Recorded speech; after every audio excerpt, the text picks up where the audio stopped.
Channel subscribe कर लीजिए, लाल button पर क्लिक कर ये बिल्कुल फ्री है तथा बेल आइकन पर क्लिक करके ऑल नोटिफिकेशन कर लीजिए, जिससे आपको हमारे नोटिफिकेशन मिलते रहेंगे और आप हमसे जुड़े रहेंगे।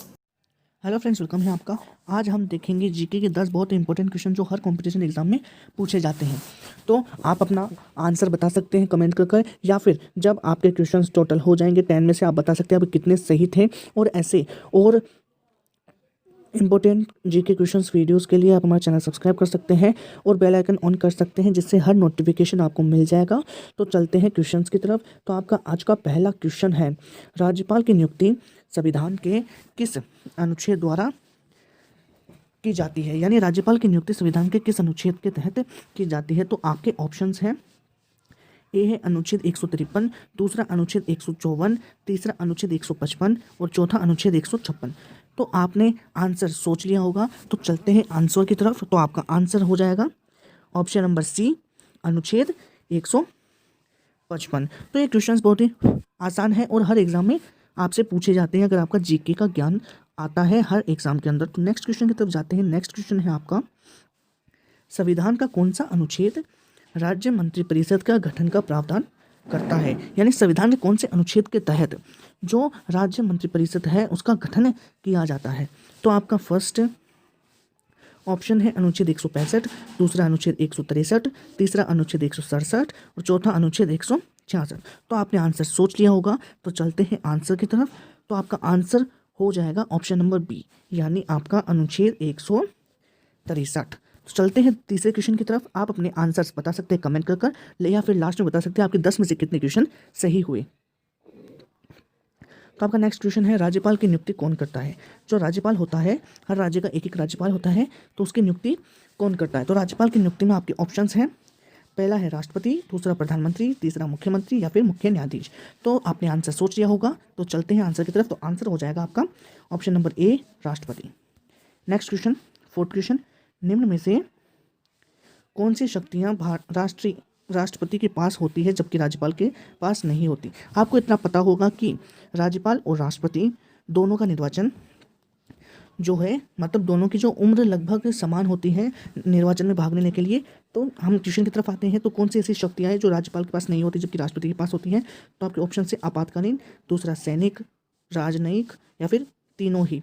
तो आपने सोच लिया होगा, कमेंट कर दिया होगा। तो चलते हैं ऑप्शन की तरफ। ऑप्शन नंबर आपका डी, यानी जो तीनों शक्तियाँ होती है ये तीनों होती है राष्ट्रपति के पास, लेकिन राज्यपाल के पास एक भी नहीं होती, एक भी नहीं होती। तो नेक्स्ट चलते हैं, राजस्थान मंत्रिपरिषद में मंत्रियों की संख्या अधिकतम कितनी होती है? जब ना राजस्थान है, जो आपकी रीट की परीक्षा है, रीट की एग्जाम रीट 2021, उसके अंदर भी ये क्वेश्चंस आते हैं। तो ऐसे और क्वेश्चंस में लेके आऊँगा, तो हमारे चैनल सब्सक्राइब कर सकते हैं। तो हम चलते हैं क्वेश्चन की तरफ। तो आपका क्वेश्चन था, राजस्थान मंत्रिपरिषद में मंत्रियों की संख्या अधिकतम हो सकती है। तो आपके ऑप्शन है, ऑप्शन ए 15, बी 20, तीसरा 30, चौथा 25। तो आप बता सकते हैं। चलते हैं आंसर की तरफ। तो इसका आंसर हो जाएगा सी, यानी 30 होगी आपकी मंत्री परिषद में मंत्रियों की संख्या। नेक्स्ट है आपका, लोकसभा में राजस्थान कितनी सीटें हैं? जो लोकसभा होता है उसमें राजस्थान से कितनी सीटें जाती हैं? आपके ऑप्शन 20, 27, 25 या 29। सोच लिया होगा, कमेंट कर दिया होगा। चलते हैं आंसर की तरफ। इसका आंसर हो जाएगा आपका 25, यानी 25 जो होती है लोकसभा की सीटें वो राजस्थान से जाती हैं। नेक्स्ट है, राजस्थान में राष्ट्रपति शासन कितनी बार लागू हुआ है? ये क्वेश्चन मोस्ट है, कई बार पूछा जाता है, रीट में भी आपके आएगा और हर कॉम्पिटिशन एग्जाम में आता है। तो इसके ऑप्शन देख लेते हैं। ऑप्शन नंबर 1 है 6, 4, 7 या 2। आपने सोच लिया होगा, पता लग गया होगा कि राष्ट्रपति शासन राजस्थान में कितनी बार लगा है। तो आपका ऑप्शन हो जाएगा 4 बार, यानी आपका ऑप्शन नंबर बी राइट हो जाएगा। नेक्स्ट चलते हैं। नेक्स्ट है, राज्य कार्यपालिका के शीर्ष पर विराजमान है? आपके ऑप्शन है मुख्यमंत्री, राज्यपाल, राष्ट्रपति, मुख्य न्यायाधीश। सोच लिया होगा, नहीं तो आप पॉज करके सोच सकते हैं। तो इसके आंसर की तरफ चलते हैं। तो इसका आंसर हो जाएगा आपका बी, यानी राज्यपाल। इसका आंसर हो जाएगा आपका राज्यपाल, यानी ऑप्शन नंबर बी। तो नेक्स्ट क्वेश्चन तो चलते हैं। नेक्स्ट क्वेश्चन आपका सेकंड लास्ट क्वेश्चन है, मंत्रिमंडल सचिवालय का प्रशासनिक प्रमुख कौन होता है? तो आपके ऑप्शंस हैं, आप क्वेश्चन देख सकते हैं, पॉज करके भी सोच सकते हैं। आपका ऑप्शंस है मुख्यमंत्री, मुख्य सचिव, राष्ट्रपति या फिर सरपंच। तो इसका आपने आंसर सोच लिया होगा। क्वेश्चन वापस बोल देता हूँ, मंत्रिमंडल सचिवालय का प्रशासनिक प्रमुख।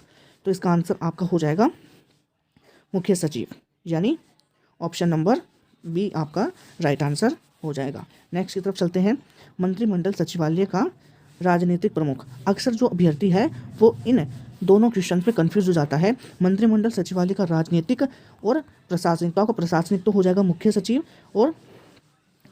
सचिव और राजनीतिक होता है आपका, सोच लिया होगा आपने, ऑप्शन से आपके पास मुख्यमंत्री, मुख्य सचिव, राष्ट्रपति, सरपंच। तो इसका हो जाएगा आपका मुख्यमंत्री इसका राइट आंसर होता है ए। तो अगर आपको इसकी पीडीएफ चाहिए तो आप मुझे कमेंट में बता सकते हैं, या आपके 10 मोस्ट इंपॉर्टेंट क्वेश्चन है ऐसे और टॉप 10 क्वेश्चन में लेके आऊँगा अगर आप कमेंट में बताते हैं और चैनल सब्सक्राइब करते हैं। तो आपसे मिलते हैं नेक्स्ट वीडियो में। तब तक के लिए आप घर पर रहिए और रीट की एग्ज़ाम की तैयारी करते रहिए, आपका सिलेक्शन ज़रूर होगा रीट 2021।